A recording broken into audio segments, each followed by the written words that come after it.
조갑제 TV 시청자 여러분 안녕하십니까. 2023년 3월 12일 밤 9시 14분입니다. 요사이 제가 황영웅 사태를 계속 보도하는 이유는 황영웅 사태를 통해서 한국 언론이 얼마나 문제가 많은지를 제가 알려드리기 위해서 그렇게 합니다.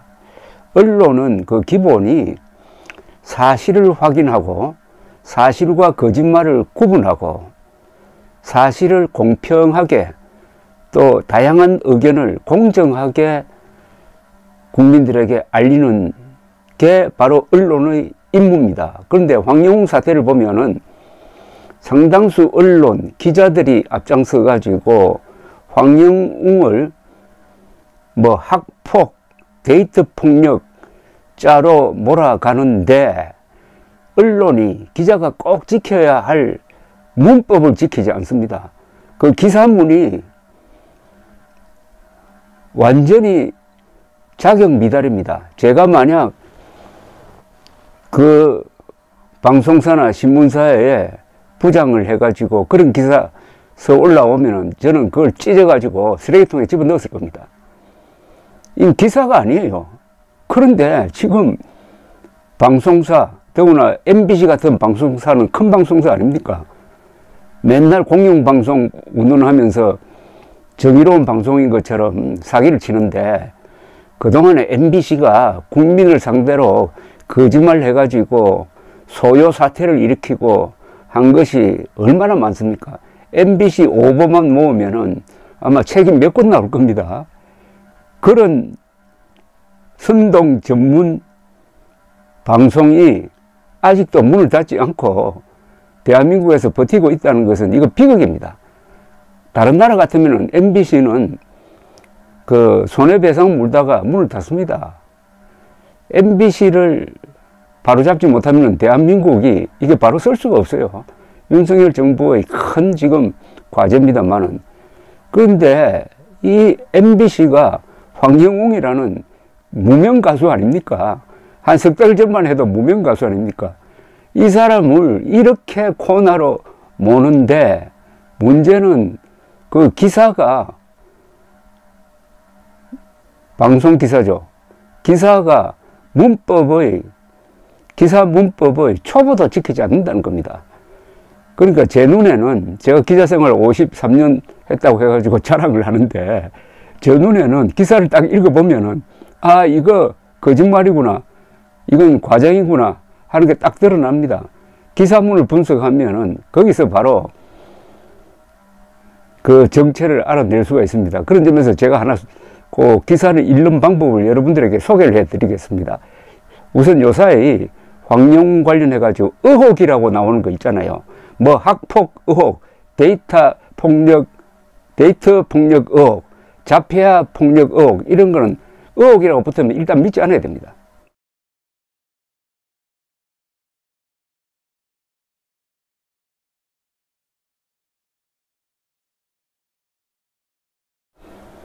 기자들이 자신이 없으면 의혹이라고 그래요. 사실로 확인되면 사실이라고 그러지 왜 의혹이라고 하겠습니까? 의혹이라는 말은 일방적 주장이라는 말입니다. 그러니까 의혹이라는 말은 일체 믿지 않아야 됩니다. 그건 거짓말이라고 치부해 놓는 게 제일 좋습니다. 나중에 확인이 되면은 입증이 되면은 그때 사실로 받아들이면 되는 거예요. 그런데 지난주에 IMBC는 이런 기사를 썼어요. 지난달 22일 한 유튜브가 제기한 황영웅의 전과 의혹 폭로는 불타는 트롯맨과 시청자들을 발칵 뒤집어 놓았다. 이 발칵 이런 말 쓰는 게 아닙니다. 기사문에서는 황영웅에게 폭행 피해를 당했다고 주장한 A씨, 황영웅이 주먹질을 했고 내 얼굴에 발길질을 했다. 황영웅은 친구들을 회유해 상방폭행을 주장했고 날 맞고서 했다고 밝혔다고 했다. 자, 이어서 이 기사가 이렇게 시작됩니다. 여기 지금부터가 문제입니다. 요 A씨의 폭로는 황영웅도 인정을 해가지고 벌금 50만 원 물었다고 했습니다. 자, 그 다음부터가 문제예요. IMBC 기사는 이렇게 시작이 됩니다. 빙산의 일각이었다.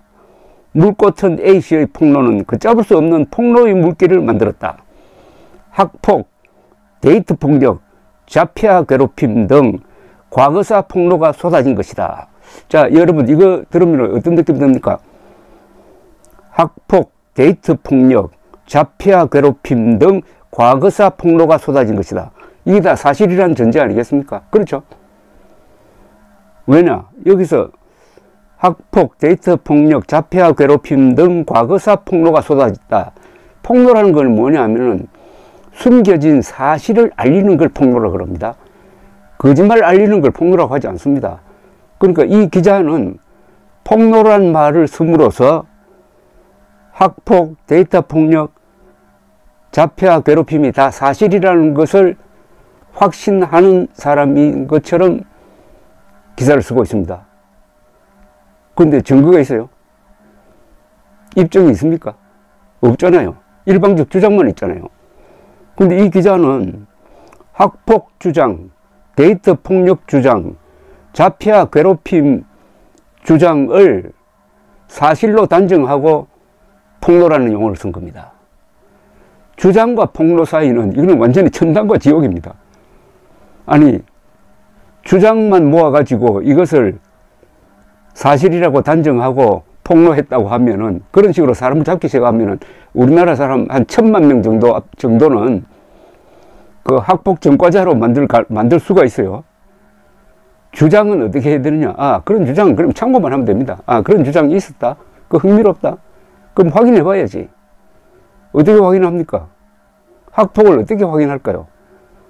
여기서 학폭이라고 하면은 그냥 학교 다닐 때 뭐 치고받고 하는 정도는 아니잖아요. 그보다 더 심각한 학업에 장애가 줄 만한 걸 학폭이라고 하는 걸 아니겠습니까? 그럼 그 정도 폭력은 그 학교에, 다니던 학교에 기록이 있을 겁니다. 학칙 위반으로 정학 처분 내렸다든지 기록이 있지 않겠습니까? 또 그보다 심각한 것은 경찰 기록이 있습니다. 그러니까 경찰 기록에 있든지 학교의 그 벌칙 기록에 있는 정도의 폭력이라야 이것을 학폭이라고 우리가 간주할 수 있는 겁니다. 그 이외의 폭력은 흔히 어린 아이들 사이에 있을 수 있는 거 아니겠습니까? 청소년끼리. 그것까지 다 학폭으로 몰면은 이거 도대체 사람이 살 수가 있습니까? 근데 그런 증거 없잖아요. 내가 맞았다는 주장은 있는데 맞아가지고 그게 학교에서 문제가 돼가지고 황영웅이 뭐 퇴학을 당했다든지 정학을 당했다든지 아니면 경찰서에 가서 뭐 벌금을 물었다든지 뭐 이런 거 없잖아요. 그러면 학폭, 데이트, 폭력, 자폐아 괴롭힘은 현재로는 다 주장입니다. 주장은 사실이 아닙니다, 분명히. 그리고 주장은 보도하는 게 아닙니다. 주장은 취재하는데 참고를 해야지, 주장을 지금 이것처럼 AI MBC처럼 사실인 것처럼 포장을 해가지고 학폭, 데이터 폭력, 자폐아 괴롭힘 등 과거사 폭로라고 하는 것은 완전히 기자가 일방적 주장을 사실로 단정해버리는 겁니다. 이건 조작입니다. 왜곡, 과장 정도가 아니라 이건 조작입니다. 누구의 주장을 이것은 사실 폭로라고 표기하는 즉시 확인되지 않는 사실을 사실로 단정해가지고 황영웅을 다치게 만드는, 피해를 주는 겁니다. 이거 완전히 손해배상 청구 소송해달라는 것하고 마찬가지입니다, 이게. 자, 따라서 황영웅 관련 학폭 등 주장은 현재로서는 사실이 아니라고 봐야 합니다.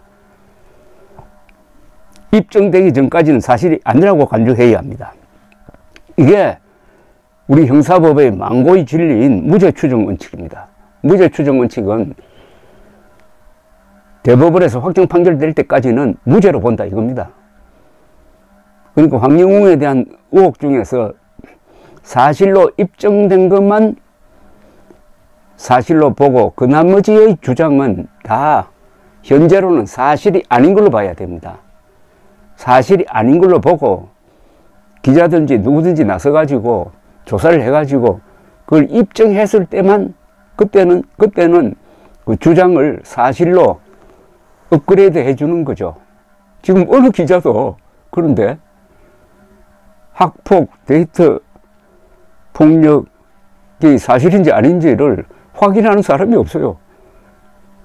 그 주장하는 사람 이야기만 일방적으로 소개를 합니다. 대부분이 또 익명이죠, 익명. 폭로를 할 경우에는 자기 얼굴을 드러내놓고 폭로를 하는 겁니다. 익명 폭로도 무시해야 됩니다. 검찰이나 이런데 익명으로 누구 고발하면 받아줍니까? 이게 바로 제가 줄곧 주장하는 언론의 언어폭력입니다. 언론의 언어폭력, 그게 엄폭입니다. 황영우의 학폭은 입증된 게 없으니까 없는 겁니다. 현재로는 없는 겁니다. 황영우의 학폭은 없지만 MBC의 음폭, 언어폭력은 확실합니다. 그 증거가 뭐냐? 바로 이 문장이죠. 뭐.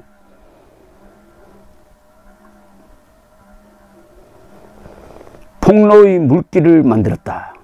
학폭, 데이트 폭력, 자폐아 괴롭힘 등 과거사 폭로가 쏟아진 것이다. 이게 바로 MBC의 언어폭력입니다. 이런 MBC는 문을 닫도록 해야 됩니다. 이런 MBC는 한국 사회의 공적입니다. 자, 그건 그렇고 조갑제 TV에 달린 글 하나를 소개해 드리겠습니다. 제가 너무 열을 냈는데, 제가 53년 동안 한 일 중에 상당 부분은 한국 사회의 거짓말과 싸우는 겁니다. 저는 좌우든 거짓말을 가만두지를 않습니다. 광주 사태에 뭐 600명의 북한군이 들어왔다는 거짓말과 싸우고, 2020년 4.15 부정선거가 있었다는 거짓말과 싸우고, 뭐 싸울 게 많습니다. 자, 요새 황영우 사건에 대해서 제가 관심을 기울이는 것도 사실이 뭐냐는 겁니다. 사실이 뭐냐? 그게 중요한 것 아니겠습니까? 사실이 뭐냐?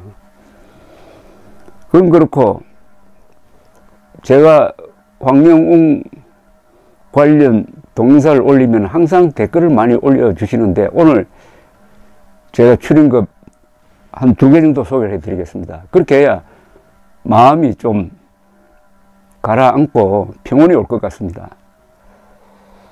저는 이혼한 지 20년이 다 되어 갑니다. 우리 황영웅님의 빈지게를 들으니 어린 아들을 남겨두고 내가 살아온 시간과 어린 아들이 엄마 없이 살아왔을 시간들이 노랫말에 고스란히 녹아 있네요. 가슴 절절히 불러주는 빈지게를 듣고 있으면 아들과 제가 서로 만나서 그동안의 아프고 힘든 삶을 이야기하는 것 같은 착각이 들 정도입니다. 내 아픔과 내 아들의 아프고 고된 삶을 위로받으니 뜨거운 눈물이 흘러내립니다. 우리 황영웅님 너무 고맙고 감사드립니다. 제가 우리 황영웅님께 보답해 드릴 수 있는 건 우리 황영웅님의 노래를 들으면서 응원하는 것입니다. 용기 잃지 마시고 많은 팬들의 백을 믿고 희망을 가슴 가득 품으시길 바랍니다. 정옥이라는 분은 이런 글을 댓글 편지를 보냈네요. 저도 사별 30년 된 사람으로서 세 자녀 유학 대학 다 마치고 낮에는 미용실 늦은 밤은 알바 고생했습니다. 불타는 트롯맨 보면서 마음이 위안되고 지난 날을 보상받는 느낌이었어요. 부디 황영웅을 복귀시켜 주세요. 또 하나 읽어드리겠습니다. 가장 달콤하고 아름다운 노래가 가장 슬픈 생각에서 나온다는 게 공감이 가네요. 우리네 가정사 들어가 보면 슬픔과 아픔, 고통, 고민 없는 집 없을걸요. 태어나서 두 눈 감을 때까지 걱정 고민 없이 사는 사람이 얼마나 될까요? 저도 남편이 둘째 돌도 되기 전에 돌아가셨어요. 35년 동안 힘들었던 그 누구에게 말도 못하고 속으로 삭히고 있는 중에 우리 영웅님의 노래 듣고 보상받는 느낌이었어요. 어떤 팬분은 남편 사고의 후유증으로 병수발 40년 해온 삶을 보상받았다는 말에 깊은 공감을 했네요. 그러니 황영웅님은 그 어떤 심리치료사보다 나아요. 황영웅님의 마음이 우리 팬들 마음과 같이 힘들겠지만 조갑재 선생님의 말씀들이 황영웅님에게 드리워진 먹구름이 그치고 조금씩 빛을 비출 겁니다. 아무튼 멘탈을 다잡으시고 이겨내자고요. 끝까지 열광적으로 응원합니다. 두 분이 참 고생 많이 하셨네요. 그런데 황영웅 노래를 들으면은 그 고생한 것을 알아주는 사람이 있구나 하고 느낀다는 것 아닙니까? 이런 황영웅, 지금 이 노래를 부르고 있는, 이런 좋은 노래를 부르고 있는 황영웅이 좋은 사람이 아니면 누가 좋은 사람입니까? 지금의 황영웅이 중요한 것 아닙니까? 저의 과거, 여러분들의 과거가 어떻게 깨끗하고 숭고하기만 합니까? 사람은 실수가 있고 그런 과거를 딛고 더 나은 오늘, 그것보다 더 나은 미래를 지향할 수 있으니까 인간이 위대한 것 아닙니까?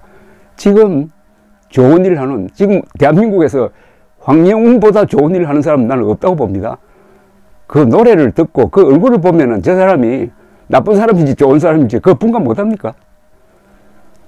그래서 기자가 문제다 이겁니다. 그러니까 절대로 여러분들 앞으로 뭐 의혹이라고 한다든지 폭로라고 한다든지 이런 말에 속지 마시기 바랍니다. 감사합니다.